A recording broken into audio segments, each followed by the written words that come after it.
feel like I want to speak to something. I feel like I've got something to say, but then I'm doing things and trying things, and it's just not it. I just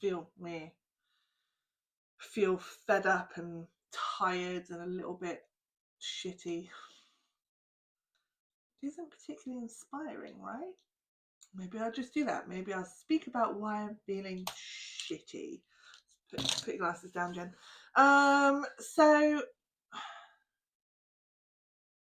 I have found a series to watch. I have thrown myself into the deep end. I think I'm on series 4 now, and I started it like, I don't know, 3 or 4 days ago. But it's called Younger, and it is about a 40-year-old woman, 41 now, which I am as well.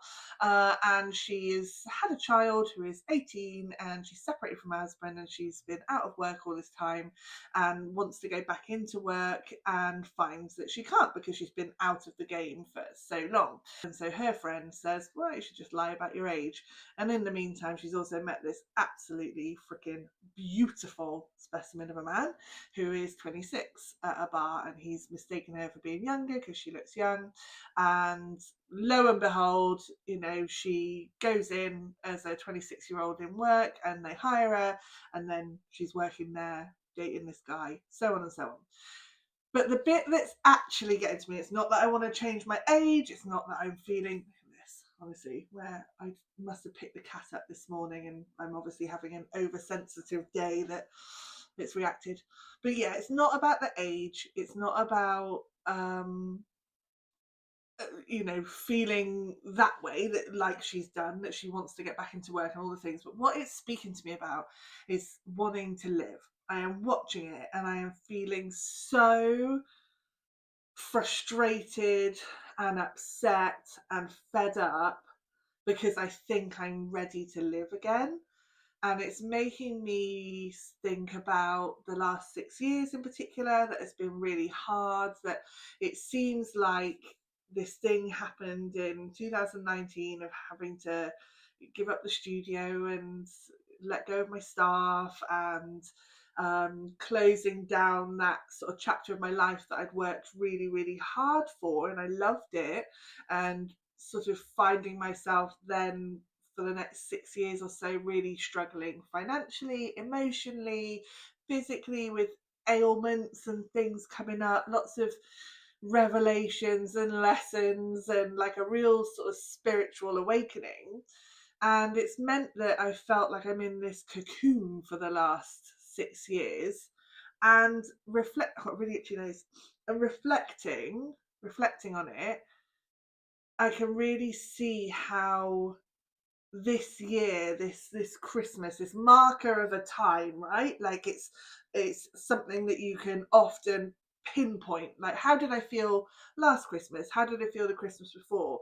And I remember that Christmas 2019, I was really, really struggling, really depressed. Like, my dad had died very suddenly. I was with a guy that was an absolute time waster, even though it was exactly what I needed at the time, and I, deeply loved him. Love or trauma bond, who knows?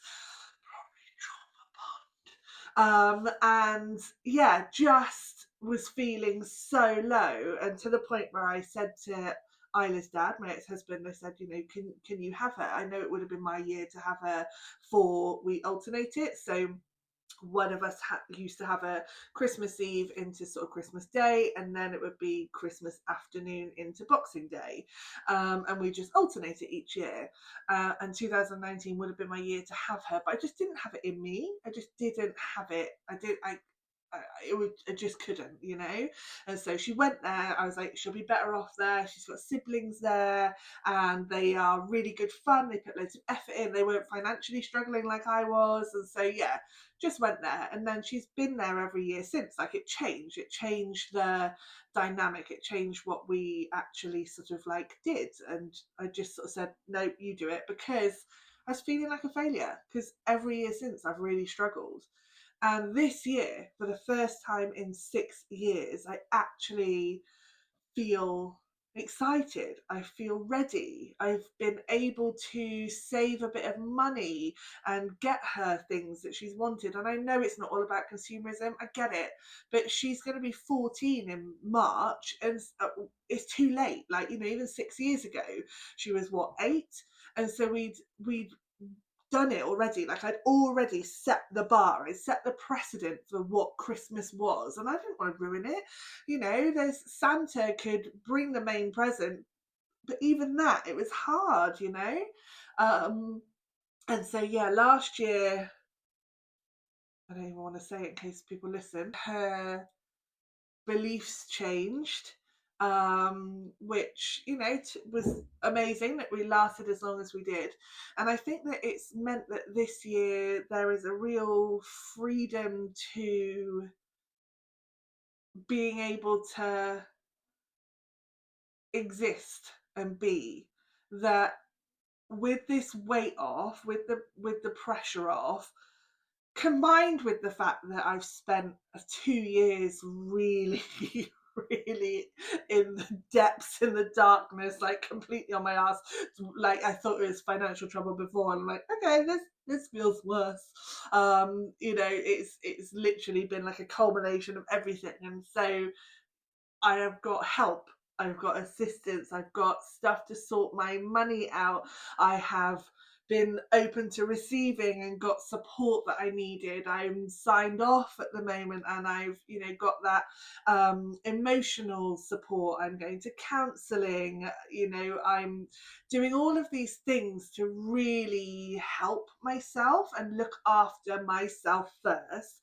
And what that's meant is that now I can, you know, it just so transpires that I've been able to do the things for Isla, and without this pressure of, you know, all the magic that you have to keep going. Oh my god, I have to. It's meant that, yeah, I can do it, and I don't feel it's making sense. I can't, like, I get. What am I trying to say? Like, I can't get it out.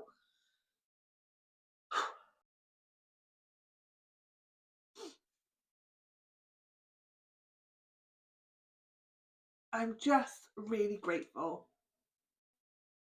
I'm just really grateful that I'm able to do this for Isla, and that we're looking forward to Christmas, and I'm proud of myself. I am excited to give her presents. I've even got myself things that I have put away over the last couple of months. I've just maybe had, you know, a little bit here or there that I could think, yeah, I want that thing, I could get that for myself, and I put it away. Or I've been gifted something and I've just kept it and wrapped it up. And for me, it's a really big deal, because I'm going through this journey of ADHD and autism assessments, and I'm on the list for those now, which is also another amazing thing, that despite it maybe taking years, it's I've gone through the first couple of hurdles, and I'm at least in the system, and I've answered all the questions and filled in all the questionnaires, and it just feels so validating to the to look at myself through that lens now and give myself that compassion. But as a result of all of that, it's meant that I haven't had the best impulse control. I haven't had the best patience piece to be able to wait and slow down and see that, you know, if we do something now, it will benefit later. It hasn't. It's been something deep within my body that I've resisted or haven't been able to manage, and I wanted to, and I beat myself up for it, but it just hasn't happened. And I know I'm not the only one that suffers with that and experiences that. So even I'm just so proud. I'm just so proud on so many levels. And so this show, watching it, I'm getting so upset and inspired and frustrated and emotional. I'm bleeding as well, so, you know, I get it. It has meant that what it feels like it's showing me is my, like, desire to live now. I have not lived for 6 years, it has felt. Don't get me wrong, I have, of course, because I wouldn't be here if I hadn't. But it's been tough, and I want to live. Like, I'm seeing a future. I'm seeing dreams, I'm seeing desires within myself again. I actually have something that I want to work towards, and I'm not just pushing it away because I don't believe it's possible, because I feel like such a failure that nothing is possible. Because I'm getting that support, because I'm asking for help, because I'm understanding myself deeper, and because I'm, going through these pathways to get help and support, it's meant that I realise that I actually can maybe live and dream and go to New York again. I went in 2018 with a couple of my friends, and I wanted to go back instantly. I didn't have long enough there, like my soul yearns to go there, and this show is set in New York. And I'm literally just watching it like, I need to go, like I need to. And Isla's getting older, and I feel like my life is just starting, it's just starting again. It has been mum mode and work mode and then rest mode. And now I'm like, okay, I'm ready to come back out. And the frustration comes from the being where I am, which is not the darkness anymore, fine, but it still isn't like actually there, with all the support in place, with all the money to be able to go and do all the things, with the grounded solid foundations of actually being able to build on that. Like, this is what I've been building for the last couple of years, is that foundation, is that steady land in which I can rest on and build up from. And yeah, but being in the building site and seeing the vision and seeing the dreams, but it's taking ages, that's still quite hard. That's still hitting me, that's still there. And I think that's the frustration I'm feeling at the moment. That's the piece that is making me so yeah, how do we hold ourselves in that middle space, in that space between wanting and having? I don't know.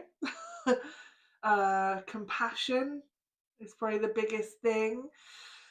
Being in the now, taking a breath, being grateful, and just understanding that I'm watching the show and it's bringing up these emotions, but I'm not, for the first time in a long time, I'm not feeling them and thinking that it isn't ever possible. I'm feeling them and seeing that this is because there's a desire within me, there's a dream in me, there's a piece in me that knows that that is possible, that there is life out there for me. And for someone that has struggled with, anxiety, depression, going through the neurospicy pathways of trying to sort of know thyself deeper in that sense as well, that that's a pretty big deal.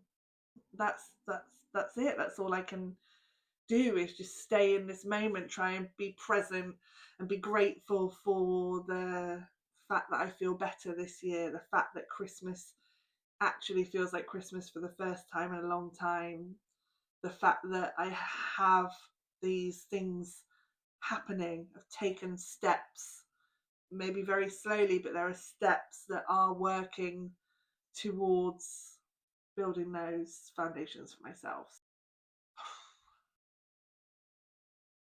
And I'm proud of myself, because I've held myself through it. I've got myself through all of it. Yes, I've had wonderful friends along the way, and yes, I've had lovely support that, God, I don't even know where I would be if I didn't have that. But ultimately, I am the one that has got me through it. No one else could have held me in the dark. No one else has managed to be there through, everything, because you can't. You're the only one that can do that for yourself, and that's so hard. And that is definitely something that I've struggled with. I've wanted to be rescued. I've wanted someone to fix it for me. I've wanted someone to just take it all away and just tell me what to do. Like, I give up. I'm so tired. I've been so tired for the last 6 years, for the last however long, of doing everything for everyone and having to like look after myself. That of course all I've wanted is to be looked after. But that is what I'm reflecting on at the end of this year. I have been there for me. And I've been there for others, but I have also been there for me. So yeah, props, right? Like thank you. Thank you, Jen, for being there for me. That is all I've got. And yeah, I look forward to always being there for myself. Big love, and I will speak to you all on the other side of Christmas, probably. Mwah. Bye.